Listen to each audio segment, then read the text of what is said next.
Hello बच्चों, let's read the question. Question says case based third in a saucer match the path of the saucer ball is in a kickoff is recorded as shown in the following graph. Graph में हमें एक सोसर पर किसी बच्चे ने kick किया तो वो जिस पाथ से मूव की वो पाथ हमें दिया गया है. ये देखिए, ये पाथ है इस तरीके से. Based on the above information answer the following questions.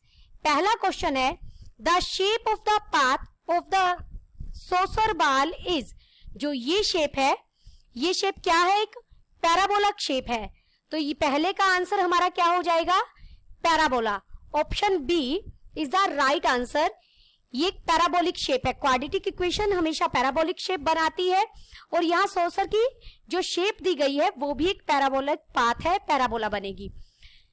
Question second है the axis of symmetry of the given parabola is. देखिए मैं लिखती हूं सेकंड. फर्स्ट तो आपको डायग्राम देखकर ही पता लग रहा है. सेकंड के लिए सिमेट्रिक क्या होता है, एक्सिस ऑफ सिमेट्री क्या है?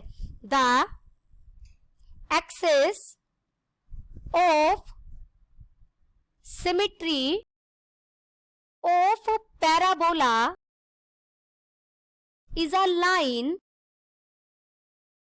that divides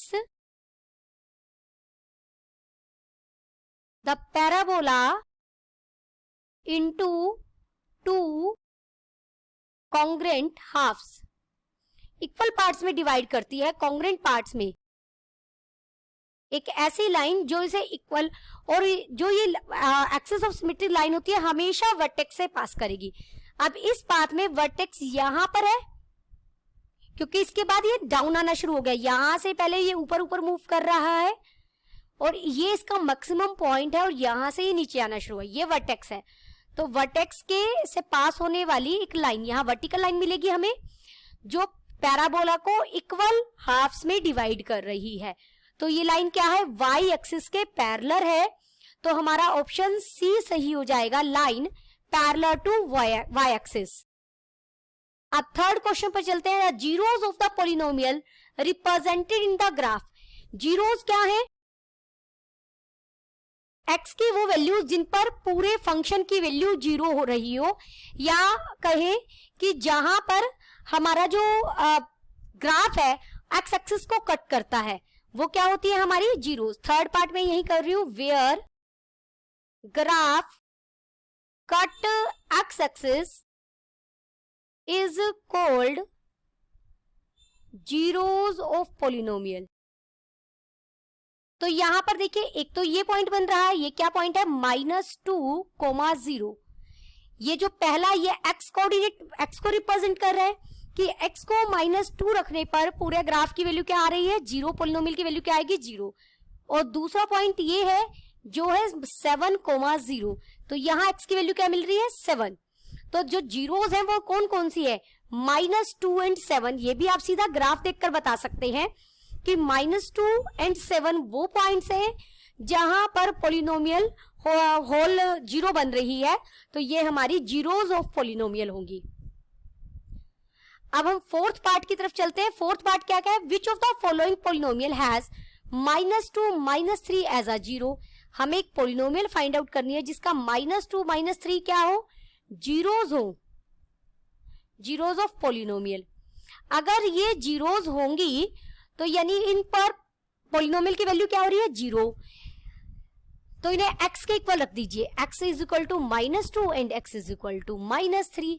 अगर मैं फैक्टर बनाऊं यहां से तो ये इधर जाएगा, ये बन जाएगा x + 2 एंड, और दूसरा फैक्टर क्या बनेगा?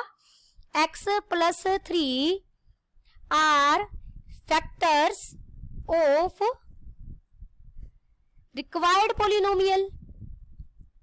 अगर फैक्टर होंगे और देखिए चारों ऑप्शन 2 डिग्री के हैं तो मैंने इसे px से रिप्रेजेंट किया और वो पॉलिनोमियल क्या हो जाएगी? x + 2 into x + 3. क्योंकि चारों ऑप्शन 2 डिग्री के हैं और 2 हमें फैक्टर पता है, 2 जीरोस पता है. तो इनको जब आप फैक्टर्स को आपस में मल्टीप्लाई कर देंगे तो हमें रिक्वायर्ड पॉलिनोमियल मिल जाएगी. ये आ जाएगी x² + 5x + 6. आप इसे मल्टीप्लाई करेंगे, देखिए यहां से 2x होगा और यहां से 3x आएगा, जिनको दोनों को ऐड करके मैंने 5x लिखा और ये 6 हो जाएगा. सॉरी, तो हमारा कौन सा ऑप्शन सही है? Option D is the correct answer. अब फिफ्थ पार्ट पर चलते हैं। हमें एफ ऑफ एक्स एक पॉलिनोमियल दी गई है, x माइनस 3 का होल स्क्वायर प्लस 9, और इस पॉलिनोमियल की वैल्यू क्या होनी चाहिए? 9। ऐसा x फाइंड आउट करना है। देखिए 9 तो यही है, अगर ये वाली ब्रैकेट 0 हो जाए तो फंक्शन की वैल्यू कही है, पॉलिनोमियल की वैल्यू क्या आ जाएगी? 9 आ जाएगी। तो ये इसे 0 करने के लिए मुझे x को क्या रखना होगा? 3। दूसरा इसका मेथड है, आप पूरी एफ ऑफ एक्स की वैल्यू 9 रख दीजिए लेफ्ट हैंड साइड में, और राइट हैंड साइड में x माइनस 3 का whole square plus 9। This implies यहां से x माइनस 3 का होल स्क्वायर किसके इक्वल आ गया? 0 के, क्योंकि ये तो आपस में कट जाएंगे। दिस इंप्लाइज यहां से x क्या मिल गया आपको? 3 मिल गया। और कौन सा ऑप्शन हमारा सही हो गया? Option C is the correct answer. Hope you understood it well. Best of luck.